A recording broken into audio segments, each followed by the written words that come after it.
agora mesmo en Finlandia, vive a escasos 20 kilómetros da fronteira con Rusia. Ali parece ser que xa hai un par de anos tiveron esta suxestión de preparar un kit de supervivencia. Veremos se o ten preparado, en ese caso, que o que leva, pero imos dar tranquilidade absoluta. A min gustaríame saber, porque non o incluí no kit, pero ten algo que non acabo de identificar, que son eses aparellos que tes aí, que non identifico, Sauro? Moi ben, pois son dispositivos acústicos autorizados pola Dirección Xeral de Pesca. Existen 7 para diferentes organizacións de rastreros. En este caso, mo suministrou o Promar. Isto colócase, baixa para baixo, bota un sonido acústico en 40 kHz, o cal ahuyenta ao delfín. O cal as propias asociacións de ecoloxistas, que a nos estuveron grabando ayer, que non temos ningún problema, entón o que fai, métese por aquí na rede, engánchase con os cabos, baixa para baixo a 100 e pico de metros, emite en eses 40 kHz un son que o que fai é ahuyentar. Moito máis peligroso, o mellor, é o son o sonar activo e pasivo dun submarino que os perde totalmente a concentración. Pero bueno, eso verémoslo máis tarde. Por eso, con os submarinos a veces se desorientan e acaban nas praias.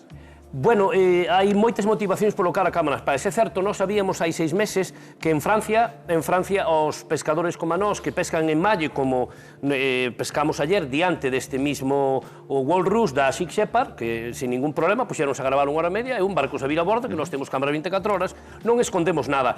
Pero é certo que hai por diversos motivos nos cales os delfíns van a varar as praias. Bueno, imos situar un pouquiño a situación, porque isto está ben a colación dun feito de plena actualidade que imos analizar agora, facéndonos eco precisamente desa denuncia da ONG ambientalista Sea Shepherd France, que acusou a 2 arrastreiros galegos de capturar accidentalmente alrededor de uns 20 golfiños nunha operación de pesca fronte á costa de Pontevedra o pasado 18 de marzo. A organización publicou un vídeo nas redes sociais no que efectivamente se ve a tripulación sacando cetáceos das súas redes e devolvéndoos ao mar.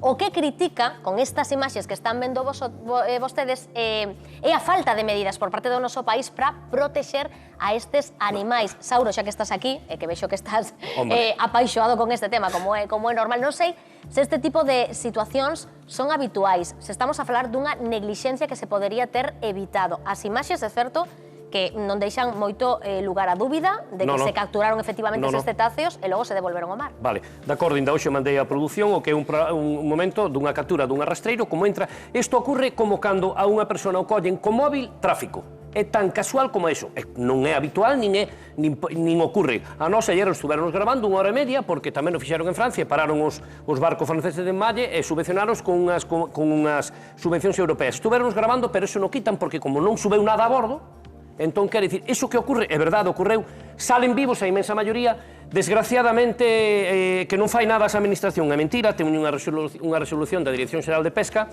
coas diferentes autonomías nos cales están obligados, o primeiro que pide un inspector cando barca nun arrastreiro ou calquer barco é os dispositivos para ahuyentalos. É certo que o señor que saldrá, que o felicito, esta madrugada a 5:59 salían por un paso estreito das Islas Cíes, o capitán do Walrus, a verdade é que sin conocer, manéjase ben durante a noite, a lancha que nos está grabando. Pois temos precisamente comunicación co capitán, co patrón dese barco que grababa estas imaxes que están a ver. Moi boa tarde, Tomás. Buenas tardes. Ben, estábamos vendo estas imaxes, estamos analizando esta situación, estamos comentando tamén cun patrón de pesca, que non sei se tiñas a oportunidade de escoitalo, decía que pode ser casual. Non sei se vos xa gravarades moito tempo de imaxes ou levabades moito tempo antes de ver precisamente as que estamos a ver, na que se enmallaron eses 20 delfíns. Bueno, es que lleguemos esta semana pasada en la reacción y entonces esos dos arrastreros son los primeros barcos que estábamos mirando y claro que es un montón, pero también sabemos, porque sabes, personas hablan y sabemos que esas cosas pasan y hemos oído de 20, 30, 40 delfines en una red y eso viene de pescadores y puede ser una vez, pero la verdad es que tenemos testimonios de gente que dicen que pasa muchas veces y también hay muchos delfines en la costa y vienen de ¿sabes? Saben que han morido en redes. Capitán, soy Sauro. Ayer, bueno, pues casualmente ustedes en la Gold Rush, que es una embarcación de 14,95 metros, que bueno, salieron ustedes de Francia antes de ayer y bueno, atracaron en Bayona y nos estuvieron grabando, que nosotros encantados lo llevamos a bordo, llevamos cámaras de videograbación 24 horas y no grabaron nada en ese momento. También felicitarle, es buen capitán, ha pasado por un paso estrecho hoy a las 6 de la mañana entre las Islas Cíes. En esa grabación que usted tiene del Playa de San Seixo tenemos un dispositivo llamado Sistema ICE en el cual usted ha visto que no subimos nada en nuestras redes. Es cierto que eso que se está bien desgrave y nosotros... Pero también hay algo, dígame, ¿cómo vamos a poder luchar contra los sonares activos pasivos de los submarinos que van en aumento por la guerra que los desorienta muchísimo? No solo nosotros somos los que desgraciadamente por fortuito y casualmente tenemos esa interacción con ellos. Perdón, Isauro, porque vos sois patróns e capitáns de pesca e mellor falades de cosas que non se nos perde. Que decías, como facemos para evitar, vamos a ver, evidentemente no solo nosotros, capitán, no se preocupe, los marineros vamos a ir desapareciendo, que ya se están encargando, no hay problema ninguno por ello, pero nosotros agradecemos mucho su trabajo para proteger a los cetáceos, pero lo mejor para protegerlo todo sería que desapareciéramos de la faz de la Tierra. Mueren por interacción con muchísimos barcos, incluidos los sonares pasivos de los submarinos de guerra que están en aumento por la escalada bélica a nivel mundial, en lo cual nosotros somos, parece que toda la mira está en la pesca. Ayer a nosotros nos grabaron durante hora y media, no subió ni un delfín. Le invitamos que no grabe, que vengan a bordo y graben y vean que en la pesca eso que ocurre es casi excepcional, pero es verdad que puede ocurrir. Pero no solo con la pesca, mire usted, los submarinos de guerra, vuelvo a relatarlos, que es una escala bélica, usted sabe que los desorientan totalmente, las hélices les llegan a hacer daño. Es verdad que han grabado esto, lo demás es difícil de grabar. Tomás. Pues mira, sí. La cosa es que me recuerda de lo que pasa en Francia, porque nosotros, Shepard Francia, llevamos muchos años trabajando en el tema de la captura incidental de delfines en Francia y habíamos oído de que algo similar estaba ocurriendo en España, así que este año decidimos enviar un barco a Galicia para observar los barcos pesqueros y ver qué atrapan en sus redes. Y hoy es el mismo lenguaje de decir que sí, a veces pasa, pero no tanto. La verdad es que tienes también que hablar con los científicos y cuando hay delfines muertos en la playa, pueden decir de que mueren, pueden decir si hay marcas de redes, pueden decir cuando ves dentro del delfín de que mueren y saben que la mayoría que mueren es porque se enganchan en redes de pesca. Pero y entonces, no lo podemos denegar. Y lo que ha pasado en Francia es que al principio estaba lo mismo. Los pescadores dicen sí, que a veces pasa, pero no tanto. Falas de que o discurso é semellante, non? Tanto en Francia como aquí en España, que se fala de casos illados e que a vos consta que non son tan illados. É certo que tanto o armador como a cooperativa do mar dunha destas embarcacións aseguran que eles sí que estaban cumplindo a normativa, que sí que levaban eses dispositivos disuasorios para intentar evitar que se achegasen os animais á embarcación. Se estes dispositivos, Tomás, non están funcionando, cal crees que podería ser o xeito de evitar estas imaxes tan tráxicas que penso que todos estamos de acordo con que isto é unha auténtica traxedia? Bueno, los pingers, sabemos que los pingers no funcionan bien. En Francia observamos muchos arrastreros equipados con pingers y con delfines enganchados en la red. Los delfines quieren comer, entonces quizás los pingers les molestan un poco, pero la necesidad de comer es más fuerte. Pero lo que quiero decir, lo importante es que los delfines se dirigen a los mismos peces que los arrastreros, peces pelágicos como lirio, por ejemplo. Y siempre ha habido capturas accidentales de delfines en redes de pesca, pero el problema ahora es la cantidad. Y hace algunos años que hay mucho más delfines muertos y mueren muchos delfines.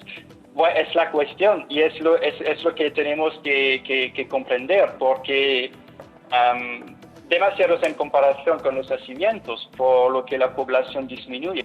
Aún no sabemos por qué, es verdad, así que es necesario comprenderlo y para eso los científicos necesitan datos que solo pueden obtenerse con la ayuda de los pescadores. Y en Francia hemos perdido mucho tiempo porque los pescadores no quisieron reconocer primero el hecho de que estaban capturando muchos delfines y luego aceptar ayudar a encontrar soluciones. Así que si podemos ahorrar tiempo y evitar todo eso, será en beneficio de los delfines y de los pescadores que dependen del mar para ganarse la vida. Capitán. Y los delfines son una especie clave en el ecosistema, pero eso necesitamos protegerlos.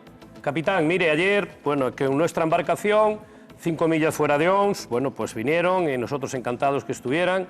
Estuvieron 1 hora y media grabando. Les invito, nosotros llevamos cámara 24 horas, a que vengan las jornadas que quieran a ver en el Lemalle cuántos suben a bordo, en donde ayer ustedes grabaron, que a nosotros nos encanta. Créanme, a mí me encantan los animales, los delfines. Evidentemente es muy triste lo que vemos, pero hay que aclarar que no solo los marineros entendemos y nos duele cuando vemos un delfín. Nosotros lo grabamos porque nos encanta verlos. Les invito, capitán, a que embarquen a bordo en el Playa de San Xenxo una jornada, 2, 3, 4, 5, 6, 7 o hasta 10. Vale. Sí, eso, Pues queda, eso me interesa. Para que vea que no nos negamos a colaborar, todo lo contrario.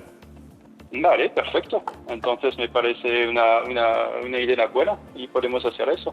Bueno, pois quedase en vite feito. Poñéndemos en contacto agora si queredes, unha vez batemos a conexión. Moitísimas grazas, Tomás, por falar con nós. E claro, quería tamén un pouco aclarar porque o mellor falamos ás veces en linguaxe técnico cando falaba dos pingers, son estes aparatos que é o que tedes vos como ferramenta para... Bueno, pero el que non funciona, non? Para desbotar os golfiños. Vamos a ver, isto é para os arrastreiros, de acordo? Vais a 100 e pico de metros, transmiten 40 kHz, isto métese na rede de arrastre. É verdade que do mundo de vista científico dícese que o delfín é un ser, bueno, pois ten bastante inteligencia, asimila rápido e volve. De acordo, hai outros dispositivos que eso sí non contan. O xeito, a sardiña que vos comedes no bran, que é a que mellor sabe, deixáronse traballar nas rías porque é tal cantidad, porque el dixo porque morren tantos, é tal, antes o que ocurría con delfín era o seguinte, igual co lobo. Aí falamos hai 30, 40 anos. A arte do xeito estaba por todas as rías. Había poucos, en certo modo, medios se cazaban. Hoxe en día iso é inviable, tocar a un delfín, todo o contrario. Bueno, de feito, estábamos vendo as declaracións dun dos mariñeiros dicindo que ningún mariñeiro quere pescar un delfín. Esa arte do xeito, hoxe non podemos traballar nas rías porque che comen a rede inteira. Eles non morren, comen a rede inteira. Cada unha vale 1.500 euros, levas 10 ou 12. Pero hai tanto delfín na nosa costa? Cada vez máis. Sí. Claro, e o que lle preguntábamos a Tomás que por que agora... Eso que habría que mirar. Claro. Porque, bueno, pero por que me encanta, porque non solamente no aspecto no mar, sino nos está pasando tamén a nós con os eólicos, con a plantación de eucaliptos. Por que endemoniades aos grupos ecolóxicos? No, todo o contrario.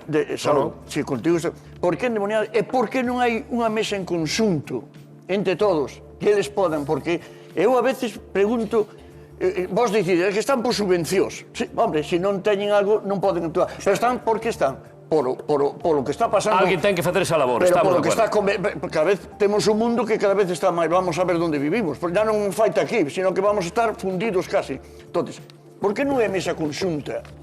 Eles tendrán a mellor 5 cousas que valen, vos tedes outras tantas. Padre, pero eu estou de acordo co capitán tamén de que o foco principal ten que estar en porque os golfiños están ao mellor onde non deberían estar, están tan preto da costa e tal, atacar por aí. Pero eso é porque os mariñeiros non teñen ningún interés en capturar os golfiños. Pero eso é porque non hai comunicación, estamos falando de todos os sentidos, non hai comunicación entre eles.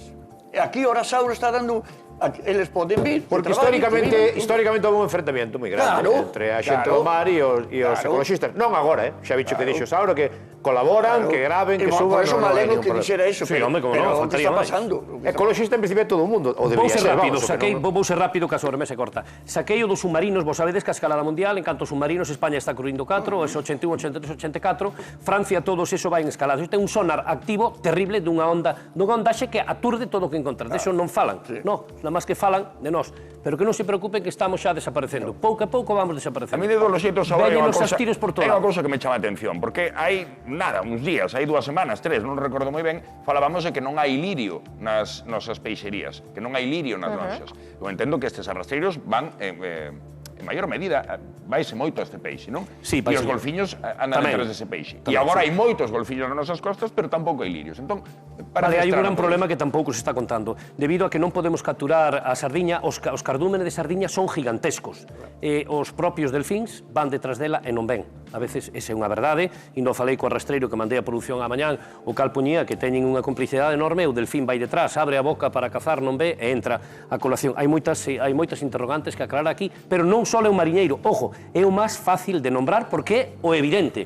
Nombroume o que traen as redes, pero non me nombrou os que non traen redes. A mí o que se me chama un poquinho a atención dende a miña ignorancia, para ver se me podes explicar, porque me estaba preguntando, tanto o armador como a cooperativa dicían que se seguiu a normativa en todo o momento, non queremos poñelo en duda, ni moito menos. Pero é certo que víamos como devolvían eses cetáceos ao mar, algúns deles parecía que xa non estaban con vida, non sei se iso é a maneira axeitada de facelo. Quero dicir, ao final están tirando cadáveres ao mar que non sei se isto contamina de algún xeito, descoñezo totalmente. Por saber como se opera cando, desafortunadamente, na captura veñen golfiños. De acordo, o protocolo é o seguinte. Primeiro, isto está autorizada a Dirección Xeral de Pesca, o primeiro que exige o dispositivo para a protección de cetáceos en calquer barco.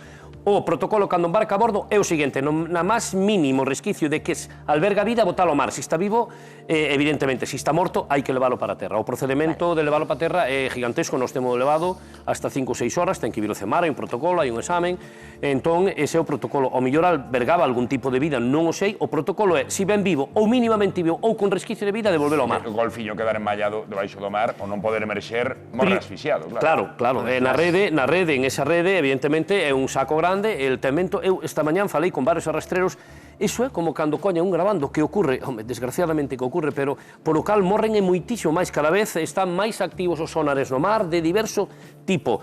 Nombrous que aparecen con rede non o podemos negar, evidentemente, pero non nombrous que non aparecen con rede. De que morreron?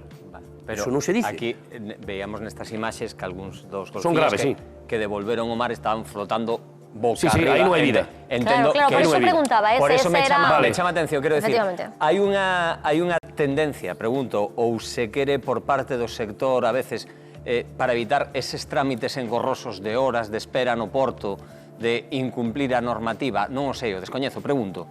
Vale, pode ser. O primeiro lugar, cando morre un delfín, isto, ojo, non estou disculpando o acto, hai que cumplir a normativa. Cando morre un delfín unha ballena, onde crees que queda? Perdón? Cando morre un delfín unha ballena, onde crees que queda? Vai ao cementerio ou vai para arriba? Vai para baixo, non? Neste caso, o protocolo é leválos para terra.